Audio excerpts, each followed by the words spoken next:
All right. Hi, everyone. Welcome to Urban Renal Talk with Tamika and Steve. Tonight, Steve is not with us. He's away. He had an injury at work, so he's taking some time off to relax. Today, my co-host is Jermaine FIngers, Hello. How you guys doing tonight? and my special guest tonight is Lynette Luckers. Right pronunciation for me. Yes, Luckers. Luckers. Oh, Okay. Ubers. Okay. She has the Marion Luckers Foundation based out of Philadelphia, Pennsylvania. And I'm going to let her tell more about why she started it and who is Marion Luckers. All right. So I started the organization in 2011, the Marion Luckers Kidney Foundation, in honor of my mother, Marion, who passed away of end-stage renal kidney failure.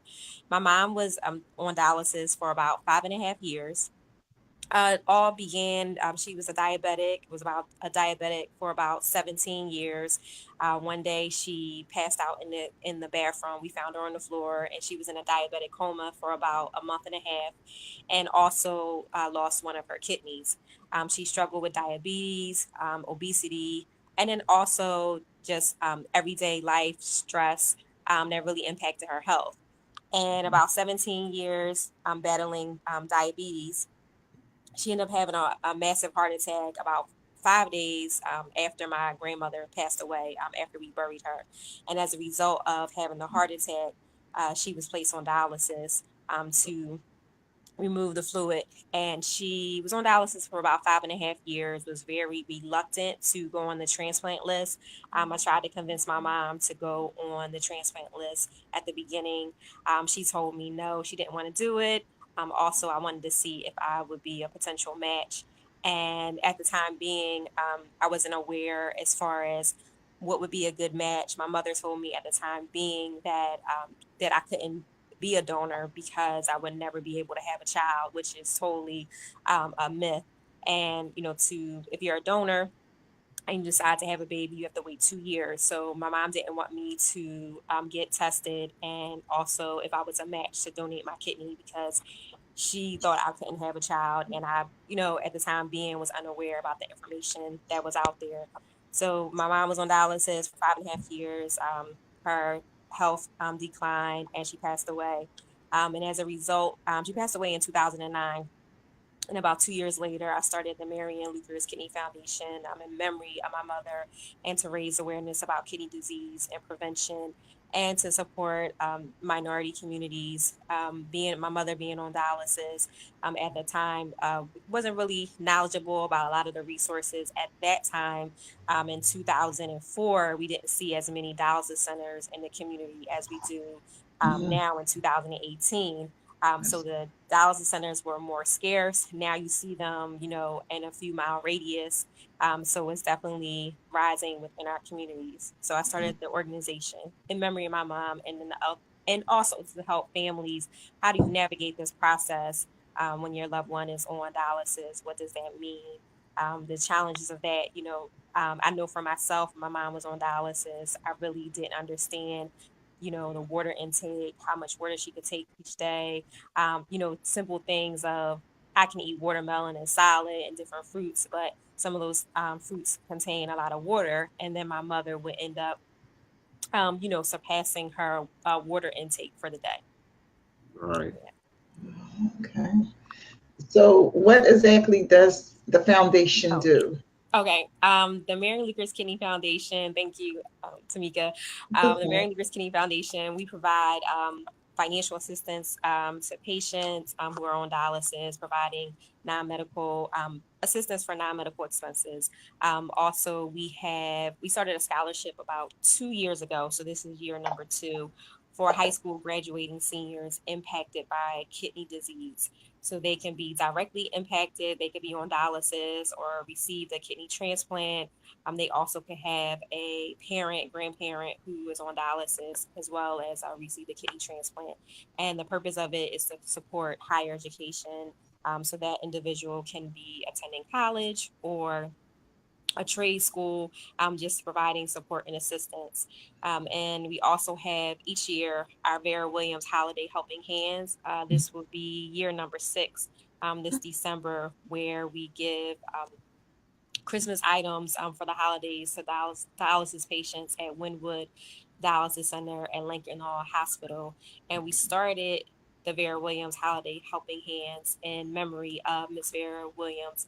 She was our 2000, I believe our 2013 recipient. We honored her at our benefit dinner. She was our unsung hero, and she was honored because every year while she was on dialysis, she would bring gifts to the dialysis patients at her particular site. She was at the Wynwood site, and her daughter nominated her for the Unsung Hero Award, and they surprised her for the benefit dinner. She didn't know that she was going to be honored, and unexpectedly, she passed away 2 weeks after we honored her.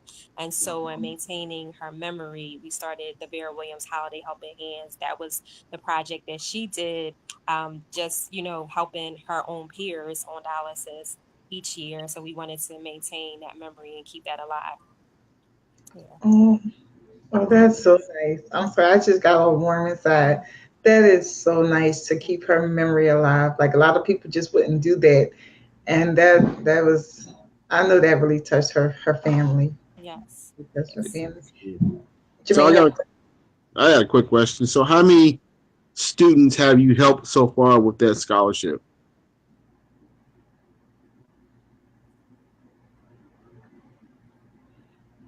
did you hear on Lynette? No, I did not. I'm Okay. sorry. He said how many students have you helped so far with the scholarship program? Oh, so far we have helped approximately um, about 9 students so far. So we're Okay. looking to help more students next year for Okay. the scholarship. And the scholarship becomes available in November. The deadline is March 1st of every year. And then we honor those students in April of each year. Do they have to be from Philadelphia, Pennsylvania, or could it be from all around? Right now is the Philadelphia surrounding area. So Delaware County, Montgomery County, Bucks County, and the Philadelphia area. Okay. All right. Okay. Have you gotten a lot of submissions from teens for this? So, yes, actually, this year we received a lot of applications this year, and also I think more high school students are becoming more aware about what kidney disease is. I think also, the submissions this year, we had a lot more applications. So we're always looking for graduating. This year, we actually highlighted 3 females. So last year we had about 4. This year we had we had 3 this year, and just looking more to market the scholarship more because it's a very unique scholarship. This. So therefore, it's graduating from high school, looking at their essay. Their essay talks about how has kidney disease impacted yourself as well as your family, and they write at least a minimum of 500-word essay regarding their experience dealing with kidney disease. And some of the students really, share a very impactful story about how this has impacted them directly. Do you think that kidney disease for younger people is slowly on the rise?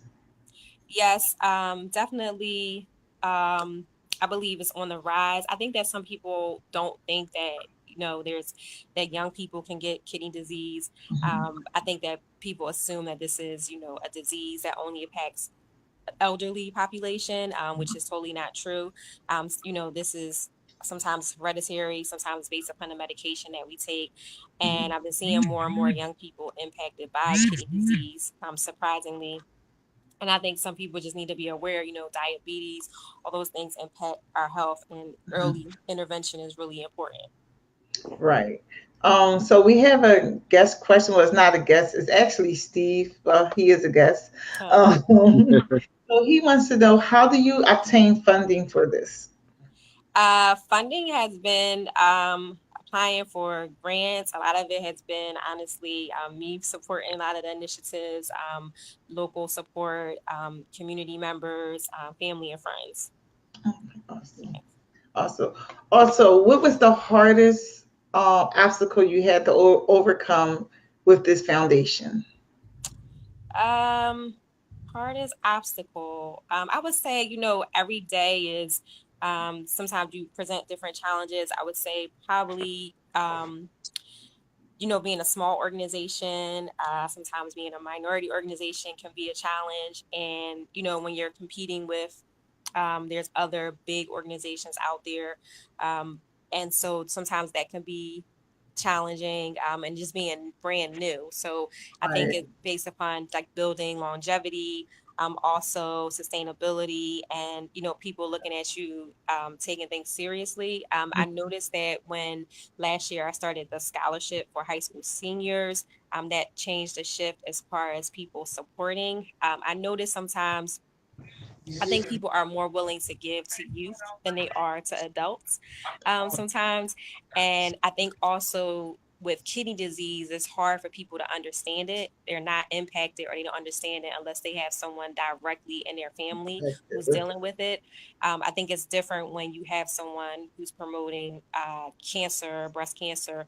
You can see someone with those side effects, those symptoms, and so that's more, it touches the heart of others versus kidney disease. Sometimes people don't realize, you may have a coworker who goes to dialysis in the morning and then they come to work, or they go to work and then they go to dialysis, or they are doing dialysis at home, and you don't even realize that your coworker has been on dialysis for 5 years, or they don't look like, what they're going through. And I think that's the part sometimes is selling that piece Mhm. about kidney disease when where someone who's dealing with cancer, sometimes based upon their side effects, you can see those symptoms right away. Versus kidney disease, sometimes you just don't know who's on dialysis It's around you. what they say, it's an invisible illness. Yes. You Mhm. Yes.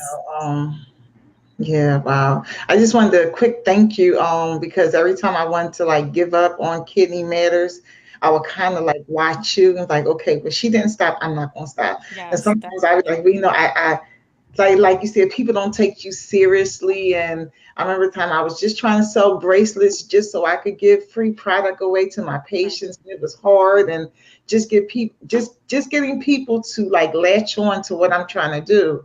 Right. It was hard. So a lot of times I just want to throw in the towel and be like, I can't do this. But just watching you, like my secret mentor, like Mhm. just peeping in on you. Okay, but she didn't stop. I can't stop. I just want Mhm. to thank you for that. And then for the personal conversations that we had, for just keeping me inspired versus giving up. I'm sorry. Oh, Yes. Tamika, thank you. Yeah, I'm like so proud to see you're still pushing with Kidney Matters. I love watching your posts. It's always interactive.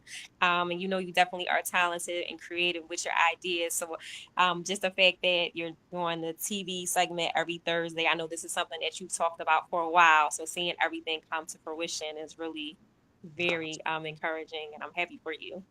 Thank you. Thank you. Thank you.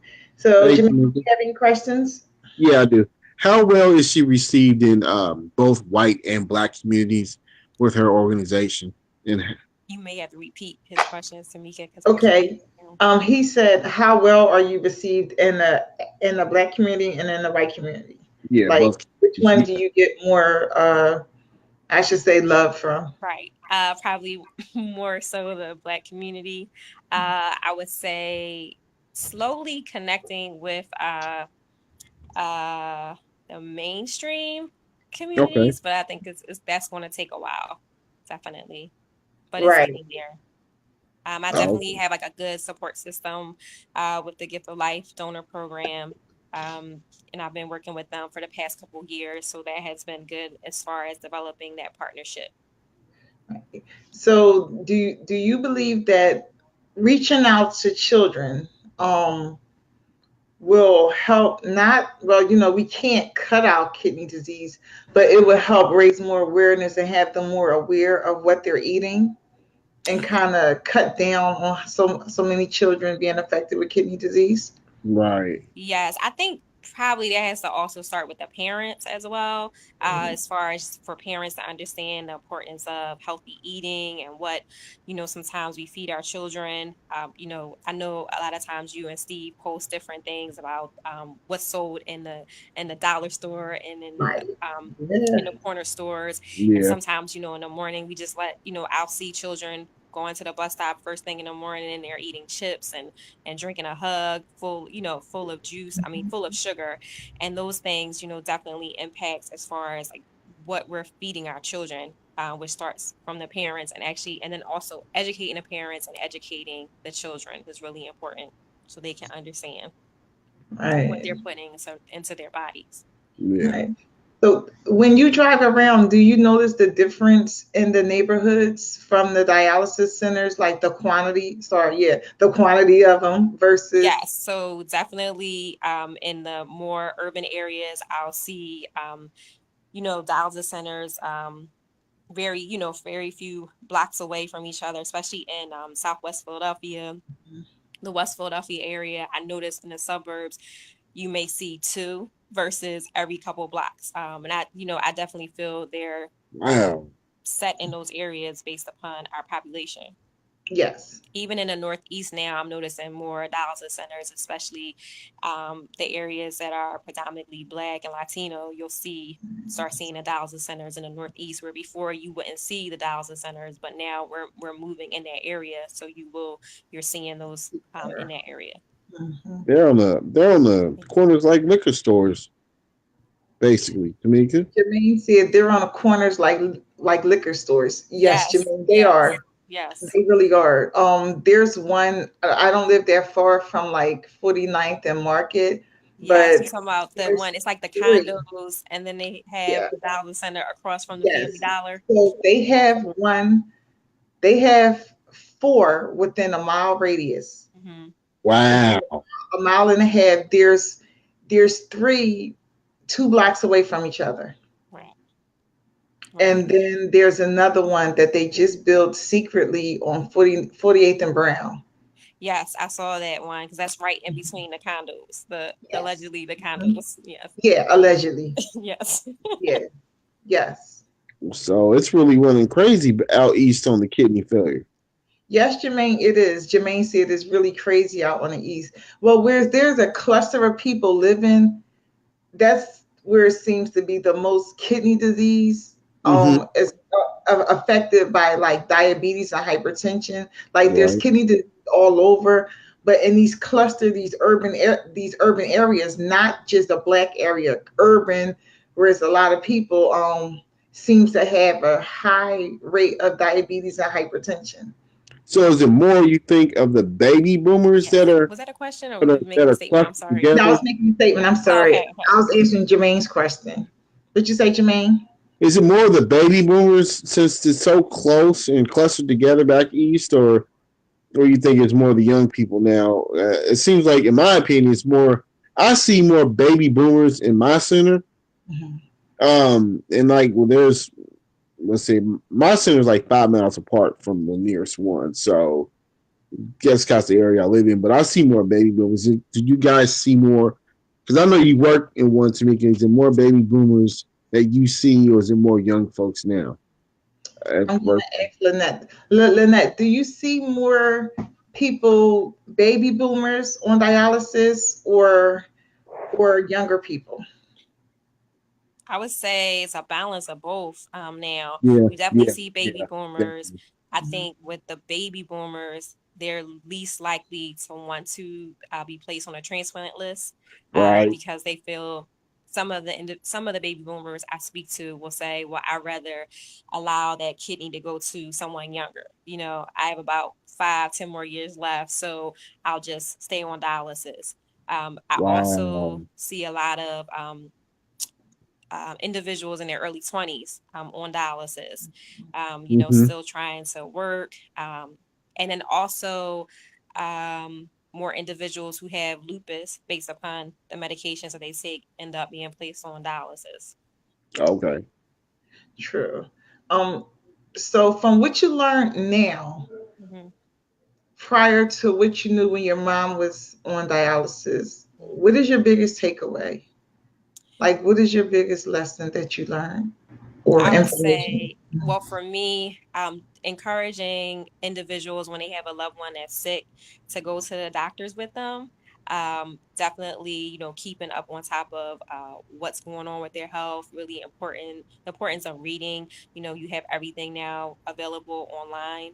I know for myself, when my mom first got diagnosed, she was, being placed on dialysis. One, I don't think she really understood what was going on. A lot of times when individuals go to the doctors, they get inundated with a lot of information and pamphlets, and you're just trying to figure out everything, yet alone, trying to read all the information. And Right. so at the time being, I believe my mom didn't want me to worry about her. So she just said, baby, I'll be fine. Don't worry about it. And so I took her word for things, because I just, okay, my mom says she'll be fine, but not really understanding everything about dialysis. And when I really started to fully understand, it was towards the end where I should have started learning that information at the beginning, where maybe she would have had a longer life. Also, maybe could have got her on the transplant list earlier. By the time I was able to convince her to go on the transplant list, Mhm. her health had deteriorated, so she wasn't a viable candidate to be placed on dialysis. So I always encourage individuals when they have loved ones who are um, dealing with kidney disease, to encourage them to get placed on the transplant list as soon as possible. Family members start getting tested, talk to each other. Sometimes we're scared to get tested, or we're scared to be placed on that transplant list, and we don't realize everything that's involved in it. So I really just encourage people, like, the takeaway is to get on a transplant list as early as possible, because if you can't receive a kidney from a living donor, then that wait time can be 5 to 7 years, and in some cities, 10 years. So the earlier, the better. And then also just understanding the importance of your health, because I know some individuals who want to get a kidney transplant, but they're overweight, and so they have to get down to a certain weight capacity, and you don't realize sometimes how your weight can impact just in general, surgery in general. You may have to end up, it may take you 2 years to lose weight, especially when you're on dialysis and you build up with water weight. It may take you longer, so that's 2 years that you lost waiting to get on the transplant list. So just yeah. So Yeah. early intervention is important. Just taking care of your health, going to the doctors, and then also just educating yourself about your loved one's illness. Okay. So with you working with the gift of life, what is the biggest myth that you heard about or organ transplants in the Black or urban community? Well, Because in the black, you're yeah, scared to in the give. urban community, you always hear, "I don't want to be a donor." The fear to put a organ donor, on their license, that if they are in a car accident, that they're not going to be saved. So you constantly hear that. That's really like the main myth that I always hear in the urban community, that they're fearful that they won't be saved by a doctor or a paramedic. And then, a lot of things that go back to years, where people say, how do certain individuals get a transplant over other individuals? I'm feeling as though, the more upper echelon societies have a more advantage as far as getting a kidney versus the lower class. Okay. That's true. So That those is. tend to be the myths that I always hear. Yeah, I hear them too. What about you, Jermaine? On her donor program, does she get more white volunteers or does she get more black? 'Cause I know I've read myself that a lot of African Americans and stuff, they don't like to donate their organs. I know that's kind of right in line of what she was talking about. So I just kind of want to know, in her program, does she get a lot of what's the ratio that she has? Did you hear that, Lynette? No, I He did said, not. what is the ratio that you get more African Americans or white people? Sorry, I don't want to say white people, but sorry, guys. As far as you mean, Her as far donor as pool. people that reach Your out? donor program. Well, she doesn't have a donor program. She just works with the Gift of Life Yeah. Foundation. Oh, okay, okay. Volunteers with them. So Yes. she's upfront and personal with Oh, seeing. I got it. Okay, I got it. Yeah. Yeah. Dang, man. So what is the ratio that you see more that's getting transplants when you're there? I would say probably more like I see a lot of heart transplants. Mhm. Um, the kidney transplant list is definitely one of the longer waits versus the heart transplant. With that, a lot of the other organs you have to wait for other individuals, to pass away in order to be Right. viable to receive a transplant. Right. And just also seeing, meeting individuals who've had multiple transplants. Mhm. Sometimes you don't realize, there's individuals that had kidney transplant, heart transplants, liver Mhm. transplant, and it happens for some individuals dealing with that. Wow. Okay. Wow. Wow. What made you start working with them? Like, did you just go in on a volunteer thing, or you inquired about it, or? Actually, when I was in the process of starting my nonprofit, I was at E9 Tabernacle for their health. They had a health fair, and Mhm. the Gift of Life at the time, the Multicultural Advisory Council had a table, and they told me about their committee. And so I started attending their meetings at the time, attending their meetings, which was held monthly. And that's how I got started with the Gift of Life program. I didn't at that time, like, when my mom was on dialysis, I didn't know that there was, those resources as far as like some organizations having multicultural support groups available. Because that's something that sometimes we don't promote within Yeah. organizations. Yeah, I was just about to say, like the multicultural, wow, I didn't even know they had that out there. Do you think that linking up with some of these organizations helps your nonprofit grow? Yes, and I think Good question. also just meeting other individuals and building that collaboration piece is Hmm. important because there's power in numbers. Yes. We all play a part, great or small. Steven's doing his work, you're doing your work, and we all, can piggyback off of each other, just Yes. raising awareness. Because at the end of the day, you'll hear people say, "Oh, I didn't know about kidney disease." I Right. see Yeah. Davita or Fresenius every day on the corner, but I didn't know what it was. I Wow. have those conversations with people because if you don't have a loved one going to dialysis, you don't know what DaVita is. Right. Exactly. And you know what? That's why I teamed up with Steve because I'm like, well, though I'm doing this over here, I'm just one person. Like, Hmm. we're doing the same thing. We might Right. just work together. Like, it's power in numbers, like you said. Like, I'm in Philadelphia, you're in Baltimore, and what you have in Baltimore, I could bring to Philadelphia. Right. And Kidney Matters can be a school program. It's not that far fetched where I could change what I was doing, to make a difference. It's all about making it's all about making a difference and reaching these people, reaching the children.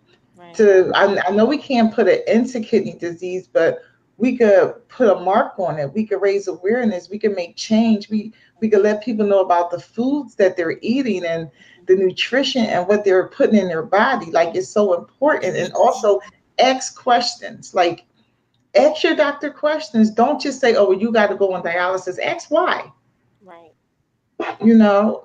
So yeah. And even with you know, even with medication, sometimes like before you even start taking the medication, reading the side effects because a lot of these medications they list 20 different side effects, and taking the one They do. medication it just treats, it doesn't cure, but then Right. another side effect takes place, Right. And occurs. then you want to know what else happens, Lynette, that people don't even notice? You're taking two medicines together, and what they're doing is they're working against each other. The doctors are not saying take this an hour apart, take that an hour apart. They give you a list of medicines and and say take them 3 times a day. Right. So if you don't know anything about the meds, you're going to cluster all these medicines together, and you're going to have stomach pain. You're going to have this, you're going to have that. And you're going to go back to the doctor and say, well, this is not working. He's not going to ask you, well, did you take this med by itself? Right. Did you take that med by yourself? And I think that also aids illness, so also aids more illness because they're not taking the medicines properly. Yeah. I got a good Exactly. question on that. Are there certain meds that you can take together versus like you said, take them an hour apart? Because I'm on like 5 different blood pressure pills. So That's just too many blood pressure pills. yeah, That's yeah, just too many. Something's not working and they don't know what's not working. So they got you taking all those meds and they're not gonna work at all because they all don't work together. So what I would do is I would look online or I'll ask your doctor, uh like, huh. do these meds work together or should I take them separately? Mhm. Because Because I all have, he's going to do is increase your med load Mhm. and you're going mhm. to be stuck taking more meds that's working against each other. Yeah. Yeah, they don't like, with me being a patient, they don't explain a lot to you about the meds. They just pretty much, like you said, they give them to you and Well, they you just have to tell do you your to take them. And then ask like questions. I have issues with every And time then I'm on also, dialysis. and being your own advocate is, being mindful of the symptoms, the side effects you have. So when you take this medication, doesn't make you dizzy. A lot of times we don't, write those things down, keeping a diary, a journal, as far as what are the side effects happening to you when you start taking the medication. Mhm. Yeah, I'm gonna start doing that myself. Yes. Also, Jermaine, keep a little binder, though the text may be irritated with it, because sometimes I get a little irritated on the text.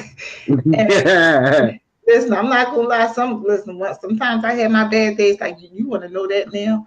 So, write down the numbers, like what you feel good at, what you coming in at, how much you took off, what's your dry weight, because you're going to have someone that don't know you, and they're going to take off more than what your body can handle. And Yeah, when I I'm say always your on body that. can handle, right? That part I'm always on, just the medications, because I wonder when I come in for dialysis, I'm always a little high, but then when I leave, I'm always like real high on my blood pressure. I think the dialyzes the blood pressure pills off me.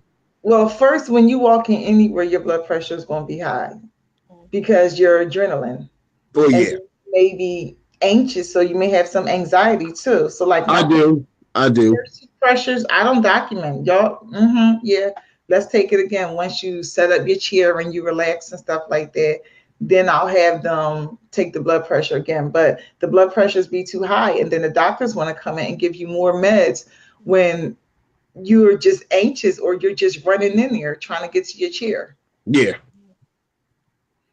So be mindful of that too. I will. Are there? Uh, Steve wanted to know: are the meds from the same doctor? For me, Yes, yes, they they are. are. They are Is it your primary doctor or your nephrologist? from my nephrologist. Yeah, ask him about all of them Okay. because that's just too many. Like your blood pressure meds, that's just too many. Yeah, I'm on hydrolazine, clonidine, metoprolol, isozorb, uh, carvedilol, and furosemide, or furosemide, how do you say that?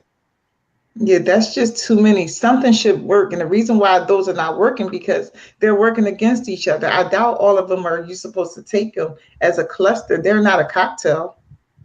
Right, and I take amlodipine at night. So, Yeah, you gotta watch that. and sometimes I back off of them too. I'll back off because I know at one point I was passing out, but that was back in the day though. But now it's like my body's used to them because I take them all at the same time and just roll out. Right. Lynette, But there's a lot of people that do that though too. Mhm. Their yeah, body's so used to it, they just take them and roll out. But like I'm good. right. So, excellent, Lynette, have you ever thought about starting a family support group? Because your Uh, mother was on it, you're a family member, close mhm. family member that can relate to them being on Right. dialysis. Yes. So, uh, I, s- well, I've collaborated with two organizations where last year we started doing a series called Suffering and Silence. So it was I've different seen it. platforms where individuals who are dealing with chronic illnesses, how they are combating that, as well as just the mental health piece. In this past December, we actually did a caregiver component, because a lot of times caregivers are always overlooked. They're exhausted. They're trying to navigate the process, They're and the that unsung really was hero. something that was needed, that the individuals who attended really, especially around the holidays. We had this particular platform right before the holidays, and we got a lot of feedback from that. So that's something that I am looking to do, to continue to provide that support, just so they can, as caregivers, family members, how to navigate that. I am a grief counselor, so therefore it's something, Oh, just okay. really looking at caregivers. That's an area where you get burnt out, and so how can we support each other? How, and also sometimes just not understanding like what's going on with your loved one, and how to navigate the medical system, the doctors, going to dialysis centers. What does that look like? Sometimes, individuals may get frustrated with the time slides and the changes and those different things that sometimes Mm-hmm. are out of your Yeah. control. And, Mm-hmm. individuals having to rechange their schedule to support their loved ones to and from Mm-hmm. dialysis and to the doctors, and just really, looking to provide that support in the future. So that is an area that I definitely want to focus on, is the importance of the caregivers and the family members. Okay. We need more of that across the nation in the as And far I as think what also we're doing. too, just to add to that, within the urban community, a lot of times we don't necessarily seek out resources and help from each other. I know at the hospitals they tend to have support groups for dialysis patients and their family members, but I know that I receive like feedback from individuals where they'll say, "Well, I went there, but I don't see individuals that look like me." And so I feel like the mainstream tends to go to a lot of those support groups, where we tend not to go to support groups, especially if we don't see anyone that looks like us, or we feel as though they're not relatable to us. Mm-hmm. True. True. Wow. Yeah. Do you think therapy needs to be in a like in the centers, like a therapist needs to Yes. be in the centers? Do you think that would have helped your mom? Yes, definitely. Because being on dialysis can change someone's lifestyle. I mean, there are some individuals, yes, that can, try to maintain the same, lifestyle they had, but certain things for, like for my mom, she started off 2 days a week, and then it was 3 days a week, and then it was 4 days a week, and she, would be frustrated, like, I'm doing 4 days a week. When do I have a day off? By the time I recover, I have to go right back. And Uh-huh. so, for some individuals, if they're used to being, independent, self-sufficient, now they have to depend on others. Also, used to be able to travel a lot. When you want to travel, you can still travel and be on dialysis, but you can't decide, oh, I saw a trip on Orbitz, so let me go and buy it for tomorrow. You need to plan out your vacation ahead of time, so that the dialysis center, your social worker can coordinate dialysis centers. If you're going to Florida, let's coordinate that. That's not something that can be done overnight. So like planning Yeah. ahead, and your lifestyle changes. And so I do believe that having someone on site that can, talk to um, the patients, encourage them. Their mental health is really, important. You can be very depressed being on dialysis, especially for patients where, if you're the second shift, and you started off with certain individuals who were on dialysis, and you remember that person across from you, who was in their chair, and they passed away. That can be Yeah. hard, and like for my mom, she passed away in the chair, so that's Mhm. hard. Sometimes that happens, and you're watching individuals around you who are slowly deteriorating. That can be very draining, and depressing. And then you'll say, I started off with these five individuals, I remember them, and now I'm the one that's left out of this particular group. Yeah, you got a point there. I don't think that centers consider that. What they do is they pull the white screen when everything is going on, Hmm. and then they take the white screen away, and they're like magic. Everything's supposed to disappear, but it doesn't, because there's so many patients that's still affected by what they just seen. Right. So that's Yes. even more reason why to bring a therapist into the centers, because the social workers can only do but so much. And it's one Hmm. social worker for, Yes. 150 to 200 Mhm. patients at the center. Yes. Jermaine, what do you think? I think they should have at least a grief counselor in there because my uncle died in the chair as well, and and then you have friends. You make friends in those dialysis centers, and then next thing you know, they're missing, and you're asking questions, and then we have a memorial in ours, and then you see them on the wall. Now they're gone. So that hurts. That really does. I lost a good friend 2 weeks ago. He died. He was in the 60s, man. He was a great guy, man. He just passed away. So everybody in our call it our little pod, we were all affected by it because we all talked about sports and stuff, and now our friend is gone, and it really hurts. It hurts. It Yeah. does. And believe it or not, it affects the staff too. We just have to I know it affects y'all. we get start to be jaded. Like I'm jaded. Like unfortunately, because I've been doing this for 19 years, Hmm. I just it's just hard. So I have to like block out any emotions that I have and Right. take care of that patient, and then go do something else right afterwards. And then maybe later that day I'll sit in my car and grieve, and Right. come back in and act like everything is okay, still be smiling and chipper. But deep down inside, I'm just as broken as the family, because that has become my family over time. Right. So the same grief y'all feel, believe it or not, the techs feel it too. And if that's our patient, oh, we eat that. That's a hard one. That's a So hard. Nick, I got a question for you. How do Mhm. you feel when you've had a like me? I'm in line for my transplant for my living donor here soon. So how do you feel when you see somebody leave for that reason? For the Oh my. good reasons. Are you still hurt a little bit because that became your friend because you see them every other day? You know what I'm saying? So You're the happy for them, but asked me, Lynette, was how do I feel when the patient gets transplanted? Mm. I'm happy. Like I'm so ecstatic because 90% of my patients, I have their telephone number. So I'll call and check up on them, or I'll go visit them in the hospital. I may send them a card or something like that. I have a real personal relationship with my patients, because that's the only way I can find out what's really going on with them, mhm, why they're missing treatments, or why you got so much fluid on you, versus when someone else takes care of them, they're not mindful. Well, he has bipolar or whatever. So I'm like, what, I got him. Just, go ahead, I'll take care of him. But I'm happy. I'm not sad for them. I just encourage them that this is their second chance, and like live your best life. Like whatever you had going on before, drop it.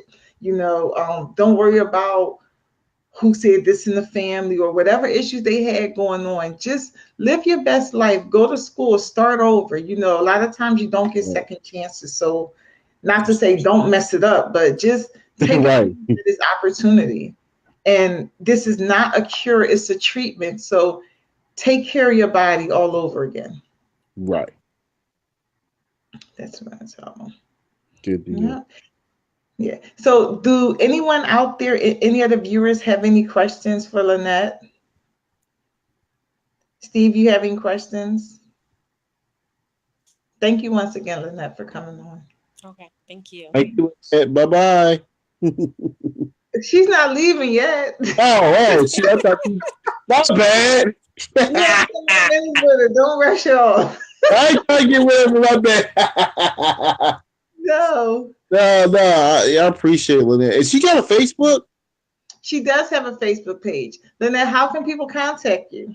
Oh, um, you can follow us on Facebook, Instagram is ML Kidney is our hashtag, is our handle is ML Kidney, and our website is mlkidney.org. Okay, Okay, I'll put that up. mlkidney.org. cool. So if anyone want to get in contact with Lynette or her organization or foundation, Here's her information here.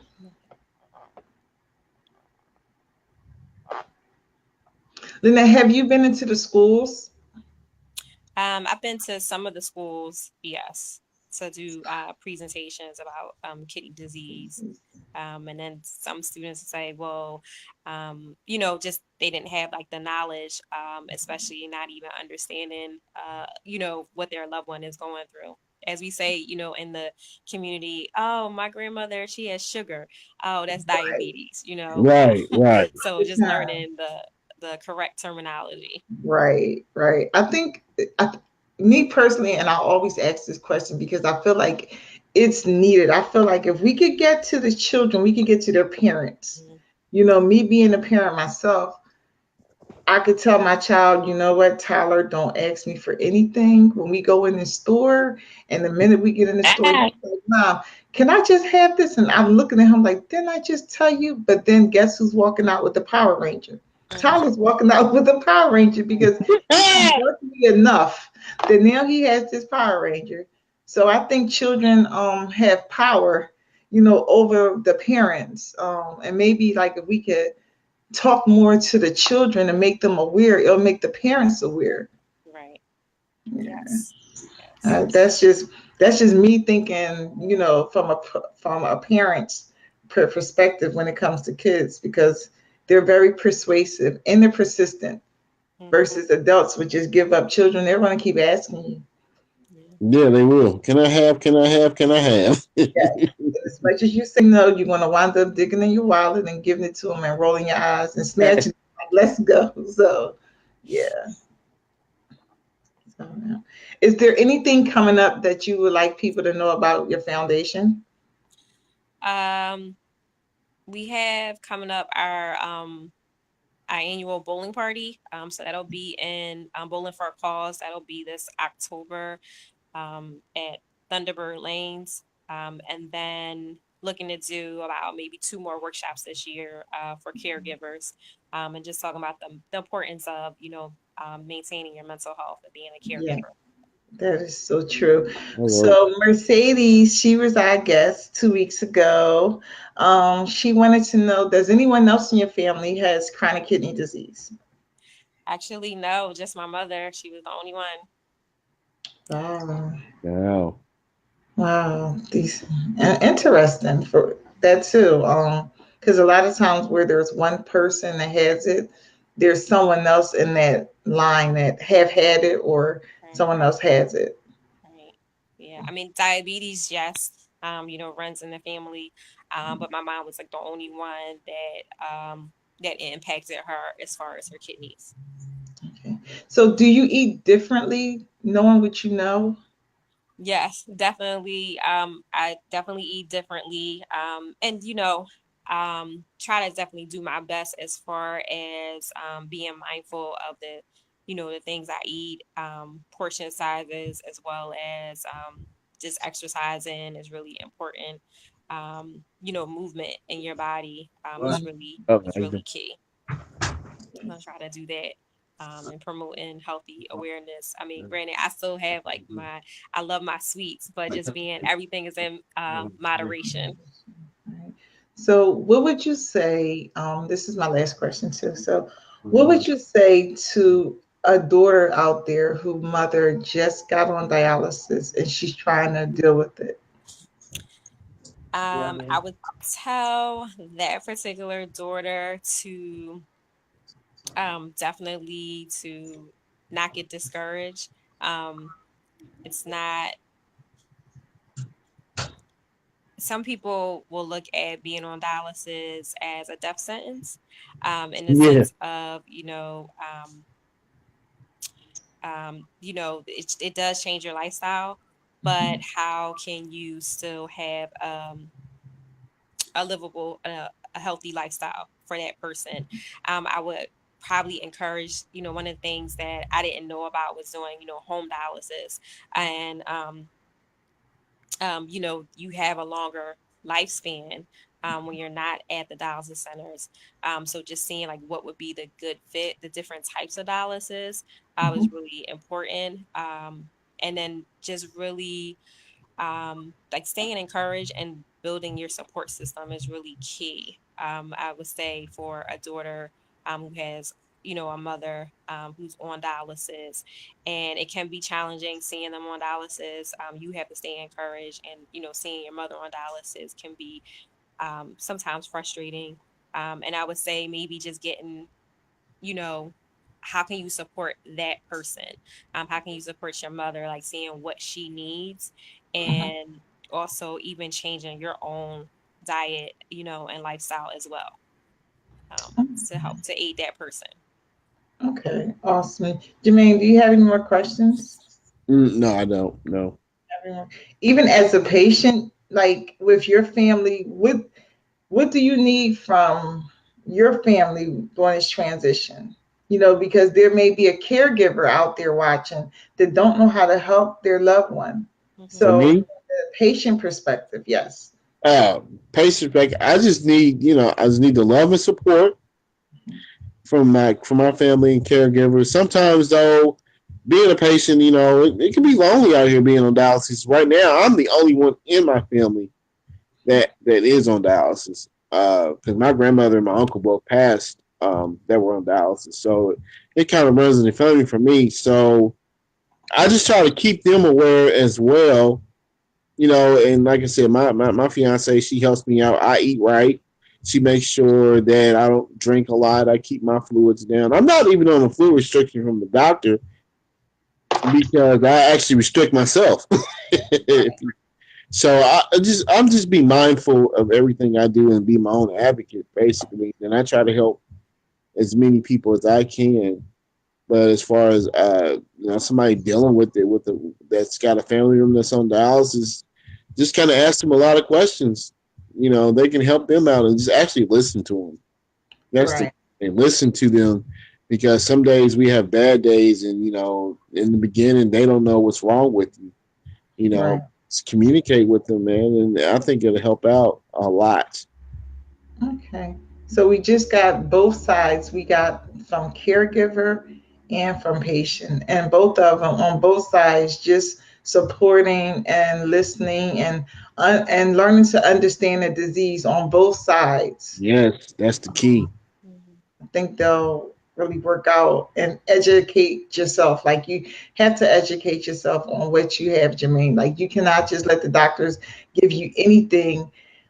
All those pills are doing something to you. You know what I'm saying? Like that's Yeah, just too much toxins. Hmm? yes, you're right. Yeah, they are. They are doing So something to me. So I'm gonna actually. I'm taking your advice. I'm gonna after I get off this podcast with you guys, I'm gonna start looking up my pills, and yeah.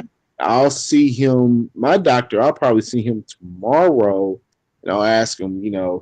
And I'll start challenging him myself again. I used to challenge him all the time, but I just kind of backed off. But until I got with you guys, you and Steve are a blessing to me. That's my buddy. You guys have really changed things around for me, even in the dialysis center. And some of the techs they get mad at me, but I'll be like, hey, it's my life, not yours. Yeah. So have you felt any better since you got your flow decreased from 500 to So, 400? yes, my heart is better. I Yes. don't have as long as recovery time Hmm. and everything. And it's allowed me to coach the high school kids now. I got a high school thing coaching. I was coaching semi-pro, but now I'm coaching the high school. So that helps me out. And the boys, they know I'm on dialysis. So I actually talked to the guys on the team about it because they Okay. see my battle scars. All right. Well, what Yeah. happened, Lynette? Jermaine had this blood flow rate of 500, and Steve and I said that that was just entirely too That too was six high. at first. It was I'm 600. sorry, 600. Yeah. Wow. And that's just, yes, exactly. That's what we said. Though he's using a 14 gauge needle, that's still too fast for him. And he got it decreased down to what, 400 or 450? What is it? 450 and 400. 400, 450, which is better versus Uh, that 600. yes. So, did your mom have any of those problems, like where her blood flow or anything like that, that they put her up that high? My mom just would constantly get infections, and then her fistula, and then she would sometimes didn't have access to her port, so they were constantly changing it all the time. Wow. Yeah, Oh, so that was like her main issue, her main two issues. Yeah, so she had a catheter She had a and cat. that stayed infected. All the And time. then she had the fistula and that stayed infected. Yes. Wow. I wonder was they cleaning her arms off well, but I can't say. You know, you just Right. never know. But sometimes if the arm is not cleaned off well and that adhesive and stuff like that, that's a breeding ground for infection. Mhm. So you just never know. That's why it's important for the patients to wash their arms. So Yeah. just want to thank you again, Lynette, for joining us. Thank you. I really enjoy having you and talking to you. Yes. And Jermaine, thank you so much for being my co-host. thank you. You're welcome. And Steve, I miss you and I hope you get better. And I see you guys next week. Thank you for joining us. You're right. We're Take care. here. God bless. All right. Thank you.